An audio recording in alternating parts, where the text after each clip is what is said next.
Hello students, मैं S Chandrawat स्वागत करता हूं आप सभी का विनायक एजुकेशन ग्रुप के इस ऐप के ऊपर। प्यारे विद्यार्थियों, आपके सामने फिर से लेकर हाजिर हो चुका हूं 11th क्लास केमिस्ट्री, और इसके अंदर अपन आज चर्चा करने वाले हैं एक नए अध्याय के बारे में, और वो है अपना लेसन 5th, और इसे अपन बोलते हैं द्रव्य की अवस्थाएँ या स्टेट्स ऑफ मैटर। यानी कि द्रव्य या पदार्थ जो होता है इसकी कौन कौन सी अवस्थाएं होती है, क्या क्या इनके गुणधर्म होते हैं, किस प्रकार से ये आपस में क्रियाएं करती है, इन सब के बारे में अपन चर्चा यहाँ पर करेंगे। ठीक है ना? तो ध्यान से आप लोग उसको देखना और समझने का प्रयास करना। देखो, बात करते हैं अपन द्रव्य की अवस्थाओं के बारे में। तो आप लोग जानते हैं पदार्थ या द्रव्य जो होता है उसकी मुख्यतः 3 अवस्थाएं आप लोग मानते हैं, ठोस, द्रव और गैस। ठीक है ना? तो मुख्यतः 3 अवस्थाएं आप लोग मानते हैं, ठोस, द्रव और गैस। तो इन तीनों अवस्थाओं के अंदर कौन कौन से गुण होते हैं, ये किस प्रकार से व्यवहार करती है, इन सब के बारे में चर्चा अपन इस अध्याय के अंदर करने वाले हैं। ठीक है, तो शुरू करते हैं अपन आज का ये लेसन। ध्यान से आप लोग देखिए। ठीक है, तो सबसे पहले तो आप लोगों को यही मैं बता दूं कि द्रव्य या पदार्थ की मुख्यतः 3 अवस्थाएं होती है। ठीक है, द्रव्य की मुख्यतः 3 अवस्थाएं होती है। ठीक है, वैसे तो आप लोगों ने छोटी क्लास के अंदर ही 9th क्लास के अंदर ही इस चीज को देखा है कि द्रव्य की 5 अवस्थाएं मानी गई है। ठीक है, परंतु मुख्यतः बोला जाए तो कितनी होती है? 3 होती है। 3 अवस्थाएं होती है। अब कौन कौन सी 3 अवस्थाएं हैं? तो देखो भाई, सबसे पहली अवस्था आप लोग मानते हैं ठोस अवस्था, यानी कि सॉलिड स्टेट। दूसरी अवस्था आप लोग मानते हैं द्रव अवस्था। ठीक है, द्रव्य और द्रव अलग अलग चीज है भाई, ध्यान रखना है ना। द्रव अवस्था। और तीसरी आप लोग मानते हैं गैस अवस्था। ठीक है, तो इस प्रकार से पदार्थ की मुख्यतः 3 अवस्थाएं होती है, ठोस, द्रव और गैस। ठीक है ना? तो यहां पर इस अवस्थाओं के बारे में इतनी सी ही जानकारी आप लोगों को यहां पर ध्यान रखनी है कि मुख्यतः 3 अवस्थाएं हैं, ठोस, द्रव और गैस। छोटी क्लास के अंदर 5 अवस्थाएं आप लोगों ने देखी थी, जिसमें आप लोग ध्यान रखेंगे। चौथी अवस्था कौन सी थी? प्लाज्मा। और 5वीं अवस्था थी बोस आइंस्टीन कंडेंसेट, यानी BEC। ठीक है ना? तो ये 5 अवस्थाएं थी, परंतु अभी अपन को केवल 3 के बारे में जानकारी यहाँ पर प्राप्त करनी है। ठीक है भाई, तो इस प्रकार से अपन इन अवस्थाओं के बारे में यहाँ पर पढ़ेंगे विस्तार से। अब देखो, इन ठोस की अवस्थाओं के बाद अगला जो टॉपिक इस अध्याय के अंदर आता है वो होता है अंतराण्विक बल। अंतराण्विक बल, अंतराण्विक बल। तो इस अध्याय का जो टॉपिक है अपना वो है अंतराण्विक बल। इनके बारे में अपन यहाँ पर सबसे पहले चर्चा करेंगे, उसके बाद अपन पदार्थ की अवस्थाएं पढ़ेंगे। ठीक है भाई, अब सुनो। अंतराण्विक बल का मतलब होता है, अंतराण्विक बल का मतलब होता है किसी भी यौगिक में उपस्थित अणु या परमाणुओं के मध्य पाया जाने वाला आकर्षण व प्रतिकर्षण बल। ठीक है, कोई भी यौगिक है, उस यौगिक में जो अणु, जो परमाणु उपस्थित हैं, उनमें जो आकर्षण बल, उनमें जो प्रतिकर्षण बल पाया जा रहा है, वही क्या है? अंतराण्विक आकर्षण बल है या अंतराण्विक बल है। देखो, नाम से पता चल रहा ना, अंतरा मतलब अलग अलग और आणविक मतलब अणु, यानी अलग अलग अणुओं के बीच में जो बल पाया जाता है। अब वो बल आकर्षण वाला भी हो सकता है, वो बल प्रतिकर्षण वाला भी हो सकता है। तो ये जो बल पाया जाएगा उसी को अपन क्या बोलेंगे? अंतराण्विक बल कहते हैं। अब ये अंतराण्विक बल जो होते हैं ना, प्रकृति में बहुत सारे प्रकार के होते हैं। तो इन्हीं बलों के बारे में अपन यहाँ पर एक एक करके चर्चा करेंगे, तो ध्यान से आप लोग उसको देखने का प्रयास करें। ठीक है, तो देखो भाई, सबसे पहले इसकी परिभाषा मैं आपको बता दूं कि परमाणुओं या अणुओं के मध्य उपस्थित आकर्षण या प्रतिकर्षण बल। ठीक है, परमाणुओं या अणुओं के मध्य उपस्थित आकर्षण या प्रतिकर्षण, आकर्षण या प्रतिकर्षण बलों को अंतरा आणविक बल कहते हैं। अंतरा आणविक बल कहते हैं। ठीक है भाई। तो परमाणु या अणुओं के मध्य उपस्थित आकर्षण या प्रतिकर्षण बलों को अपन क्या बोलते हैं? अंतरा आणविक बल कहते हैं। ठीक है भाई। अब विभिन्न प्रकार के अंतरा आणविक बल जो है वो प्रकृति में उपलब्ध हैं और इन्हीं बलों को जो है अपन यहाँ पर विस्तार से पढ़ने वाले हैं। अब सुनो ध्यान से, अंतरा आणविक आकर्षण बल जो है ना, इनको एक वैज्ञानिक हुए हैं जोहानसन वांडरवाल। कौन हुए हैं? जोहानसन वांडरवाल नामक एक वैज्ञानिक हुए हैं। उनके सम्मान में इन अंतरा आणविक बलों को एक नाम दिया गया है और वो है वांडरवाल बल। तो ध्यान रखेंगे, इन्हीं बलों को अपन क्या बोलते हैं? वांडरवाल बल भी कहते हैं। ठीक है, तो ध्यान रखें, अंतरा आणविक आकर्षण बलों को या बोल सकते हैं इन बलों को जोहानसन वांडरवाल के सम्मान में, वांडरवाल के सम्मान में वांडरवाल बल भी, वांडरवाल बल भी कहा जाता है। ठीक है, तो ध्यान रखेंगे, इन्हीं अंतरा आणविक बलों को अपन क्या बोलेंगे? वांडरवाल बल भी कहते हैं। ठीक है, तो ये चीज भी आप लोग ध्यान रखेंगे।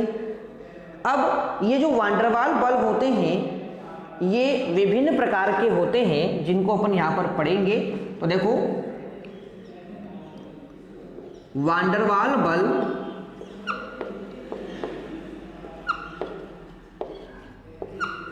निम्न प्रकार के होते हैं, निम्न प्रकार के होते हैं। तो देखो, चाहे आप लोगों से पूछा जाए अंतराणविक आकर्षण बल या पूछा जाए आप लोगों से वांडरवाल बल, वो निम्न प्रकार के होते हैं और इन्हीं बलों के बारे में चर्चा अपन यहाँ पर कर रहे हैं। ठीक है भाई। अब देखो इसमें कौन कौन से बल आते हैं। सबसे पहले अपन यहाँ पर चर्चा करने वाले हैं, ठीक है, और वो है अपना प्रकीर्णन बल या लंदन बल। प्रकीर्णन बल या इसको बोलते हैं लंदन बल। ठीक है भाई, प्रकीर्णन बल या लंदन बल, इसके बारे में अपन चर्चा यहां पर करते हैं। ठीक है, अब देखो भाई, इसमें क्या होता है कि दो अध्रुवीय अणु होते हैं, उनके मध्य ये बल उत्पन्न होता है। कैसे उत्पन्न होता है इस चीज को समझो। देखो, मान लेते हैं कोई दो अध्रुवीय परमाणु हैं, ये एक परमाणु हो गया A और ये एक परमाणु हो गया B। ठीक है, ये दो क्या हैं? अध्रुवीय परमाणु हैं। ठीक है, अध्रुवीय परमाणु है। ठीक है, ध्यान रखेंगे, ये भी अध्रुवीय है और ये भी अध्रुवीय है, यानी यहां पर कोई ध्रुव नहीं है अभी।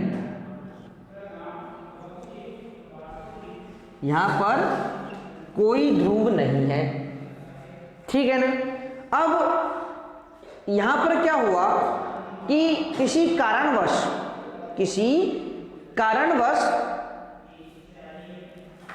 एक अध्रुवीय परमाणु के अंदर इलेक्ट्रॉन घनत्व जो है वो एक ओर खिसक जाता है।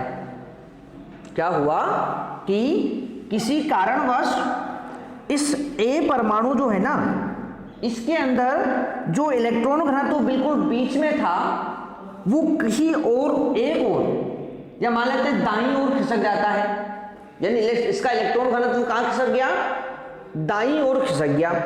इस प्रकार से देखो यहां पर देखो इस प्रकार से, यानी कि ये जो ए परमाणु है, इस ए परमाणु का जो इलेक्ट्रॉन घनत्व था ये प्लस और इसकी तरफ माइनस भी होता है। तो देखो भाई इस प्रकार से प्लस तो आ गया एक दिशा में और माइनस आ गया कहां पर, एक दिशा में आ गया, इस प्रकार से। यानी इसका इलेक्ट्रॉन घनत्व जो है वो दाईं ओर विस्थापित हो गया, ठीक है, किसी कारणवश, ठीक है। तो यहां पर क्या लिखेंगे अपन, इलेक्ट्रॉन घनत्व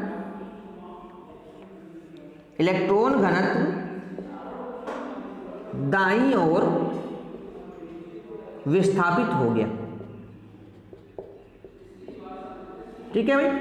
अब इलेक्ट्रॉन घनत्व यदि दाईं ओर विस्थापित हुआ तो इधर माइनस बन गया और इधर क्या बन गया, प्लस बन गया। इधर माइनस बन गया और इधर क्या बन गया, प्लस। अब सुनो ध्यान से, ये जो यहां पर बना है ये क्या बन गया है, ये अस्थाई द्विध्रुव बन गया है।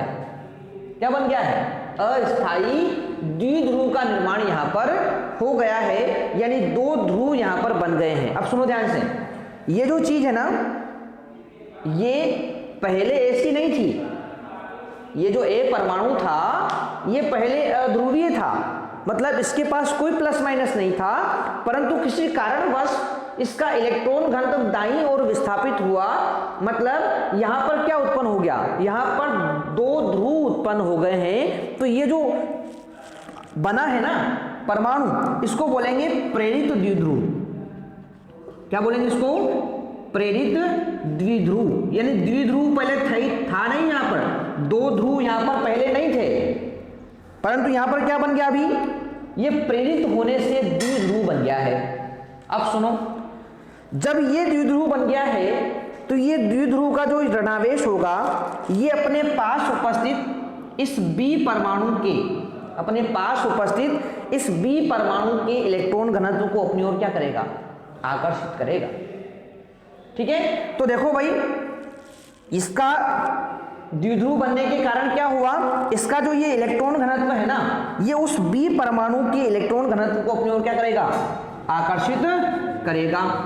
अब देखो भाई इसका माइनस है यहां पर, तो ये उसके किसको प्रदर्शित अपने ओर आकर्षित करेगा, प्लस को। अब देखो इस b के प्लस को अपनी ओर क्या कर लिया इसने, आकर्षित कर लिया, तो इधर क्या बचेगा, माइनस। यानी कि ये भी क्या बन गया, ये भी आपका प्रेरित द्विध्रुव बन गया है। क्या बन गया है, प्रेरित द्विध्रुव यहां पर बन गया है। और सुनो, जब ये भी प्रेरित द्विध्रुव बन गया, ये भी क्या बन गया, प्रेरित द्विध्रुव बन गया, तो यहां पर ये धन ऋण को अपनी ओर क्या करेगा, आकर्षित करेगा। और इस प्रकार ये जो इनके मध्य आकर्षण बल उत्पन्न हुआ है ना, उसी को अपन क्या बोलते हैं, प्रकीर्णन बल या लंदन बल उसको बोलते हैं। तो आ जाएगी बात समझ में। एक बार मैं फिर बता रहा हूं, दो अध्रुवीय अणु अपने पास उपस्थित थे, ए और बी, ठीक है, जिनके ऊपर कोई ध्रुव उपस्थित नहीं थे। किसी कारणवश इस ए का द्विध्रुव जो होता है या इस ए का इलेक्ट्रॉन घनत्व जो है वो एक ओर यानी कि दाईं ओर विस्थापित हुआ। जैसे ही ये विस्थापित हुआ तो ये प्रेरित द्विध्रुव में परिवर्तित हो गया। अब ये जो अपना इलेक्ट्रॉन घनत्व विस्थापित हुआ तो ये इलेक्ट्रॉन घनत्व क्या करेगा, ये इस बी के इलेक्ट्रॉन घनत्व को अपनी ओर आकर्षित करेगा, जिससे ये भी प्रेरित द्विध्रुव में परिवर्तित हो जाता है। और इस प्रकार से एक प्रेरित द्विध्रुव और दूसरे प्रेरित द्विध्रुव के बीच जो आकर्षण बल लगता है वही क्या कहलाता है, प्रकीर्णन बल या लंदन बल कहलाता है। ठीक है, तो यहाँ तक की बात समझ में आ जाएगी। ठीक है, अब इस चीज़ को अपन यहाँ पर नोट कर लेते हैं। ठीक है, तो देखो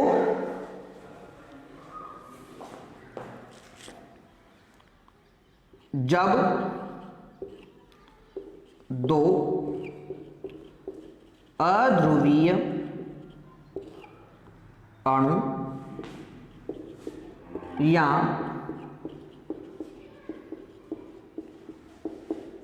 परमाणुओं को परस्पर संपर्क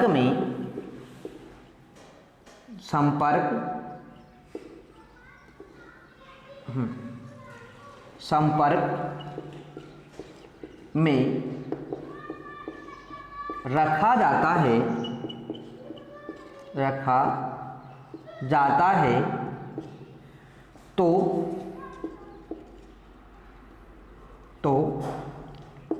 यदि किसी एक अध्रुवीय परमाणु का इलेक्ट्रॉन घनत्व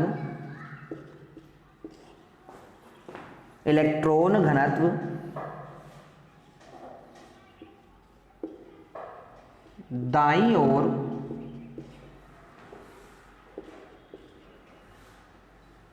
विस्थापित हो जाए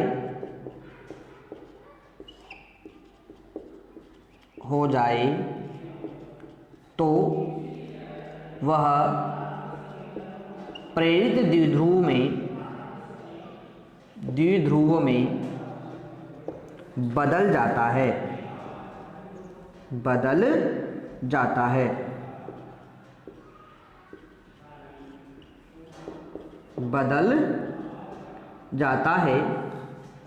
यह प्रेरित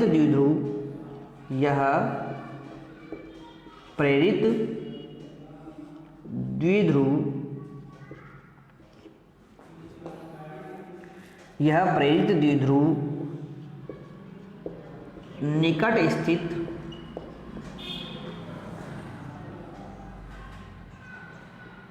अध्रुवीय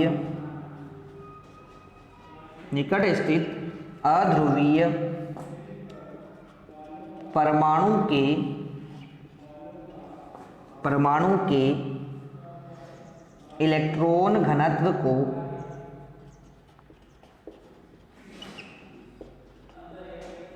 अपनी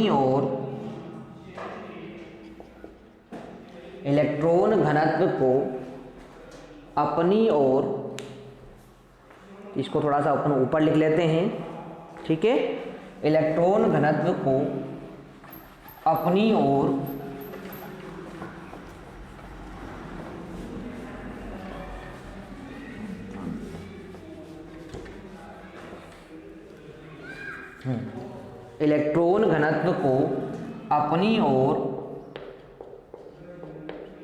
आकर्षित करके उसे भी प्रेरित द्विध्रुव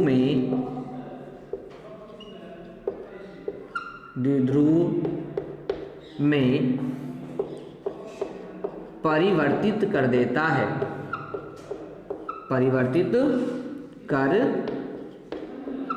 है। इस प्रकार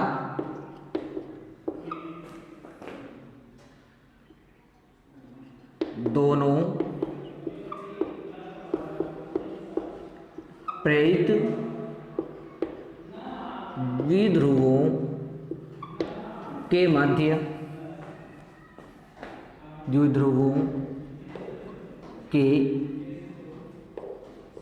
मध्य उपस्थित आकर्षण बल को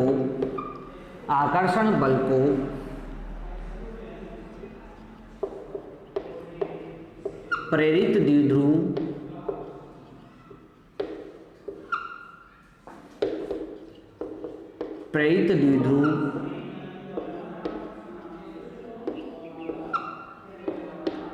आकर्षण बल,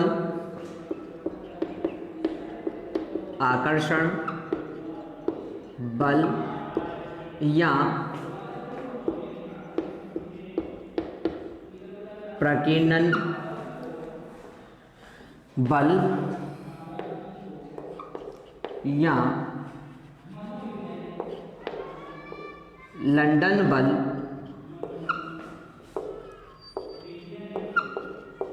कहते हैं।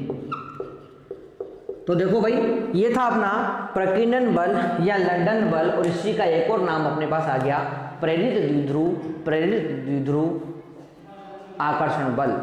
ठीक है, तो ये था अपना पहले प्रकार का अंतराण्विक बल या पहले प्रकार का वांडरवाल बल, जिसको अपन ने पढ़ा है प्रकीर्णन बल या लंदन बल के रूप में। बहुत ही विस्तार से एक एक चीज़ को मैंने समझाने का प्रयास किया है, ध्यान से आप लोग इसको समझने का प्रयास कीजिएगा। इस वीडियो को एक दो बार अच्छे से ध्यान से देखें, सारी चीज़ें आपको अच्छे से समझ में आ जाएगी। ठीक है ना, तो ये था अपना पहले प्रकार का बल यहीं पर समाप्त। और भी 2-3 प्रकार के बल हैं जिनको अपन पढ़ेंगे नेक्स्ट वीडियो के अंदर। तो मिलते हैं अपन नेक्स्ट में, तब तक के लिए टेक केयर, बाय।